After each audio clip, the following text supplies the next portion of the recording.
Butandeji abahobwe ryato rice ryabaneruruga ahamwaro gwantua omuri Kalangara rukuza Katabi Town Council omuri Wakiso district team. Amaato gaffe olukale gagatta emyalo mingi njagala kunakuwalira kuna wamu nabo olw'okuba bafiiriddwa ab'eŋŋanda zaabwe. A district okufiibwa abantu 20 omulundi gumu kiba kirumya nnyo. Bibanga bya mmotoka nti emmotoka ebaamu abantu 20 bwe baba bafudde baba bava mu districts za njawulo ne bana 2 nga bava mu district emu kiruma. Abantu 38 bo baba bali ahaliateri kandi 20 nibo bahereze okambwa kuba baafa. Kituufu ekivaako obubenje amaato gataga malungi mbeera yago amaato malungi era ennaku zino tetulina buzibu nnyo n'amaato naye obuzibu we buli kutikka obuvunaanyizibwa bukyabuze mu bantu baffe ba transporter. Amuzeyi muwonyeko bameka? Tuwonyeko abantu 10. Muwonyeko abantu 10? Ekitegeeza abafudde babaddeko nga bameka? Kwegamba babadde bali 22. 22 be bafudde. 10 liwonya.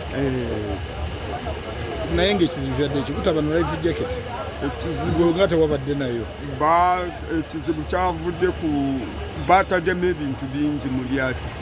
Patrick Onyango omugambirizi wa poliisi omuri kampani emyanya giherire yagira ngo butandu egi yabaho akasheshekeri izoba kandi mwenda nibo bajahurwa 20 baafa kandi abakiburiza misho ne 5. Nyuma y'okujja nsanga empewo nirinywa amazzi nga gava eno wansi mu kalumba kati abagwa baali ne bakuba enduulu nti abange tukka bakubye enduulu Nako okwerwanako.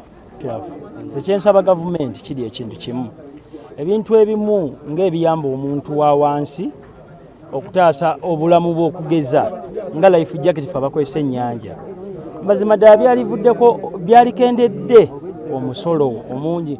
Onyango yagira ngo eryateri abalyekolire enshaho z'amakara ebyokulya hamwe na mukene. Butandeji yayijekererwa okupakira eryato munonga hamwe n'embeera mbi y'obwire eyabeeruho eryateri lyaba neritambura anyanja ya Victoria. Esa kukyaba n'abasajja ab'ebinaala gavumenti nga bwekwatira amaato ennankani nga bwekwatire emmotoka nga zitisa akabindo amaato gano nago gaali gasaala bagateeke nga ugakwata akabindo kusinzira ku lino eryato nga bwempulidde libadde litisenya akabindo kubanga bagambye ensawo z'amanda ensawo za mukene n'abantu nga bayi kutikka akabindo okutambula ekiro n'okwesuulirayo ogwa naggamba mu kwambala life savers jacket mu lyato bagamba zibaddemu nga tebazambadde.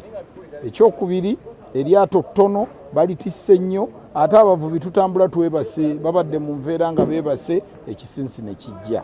Okutambuza ebinaala ekiro kibi era njagala kukubiriza security mu Kalangala district banaffe aba Fisheries Protection Unit batusingako mu kubeera ku mazzi okwo. Marine Police bateeke mu nkola okutambuza ebinaala ekiro. Abanya-Uganda bingi baferira hamizi abo butafayo okukuratira ebiragiro by'okutamburira hamizi. Gashakwa Damba Tadeo.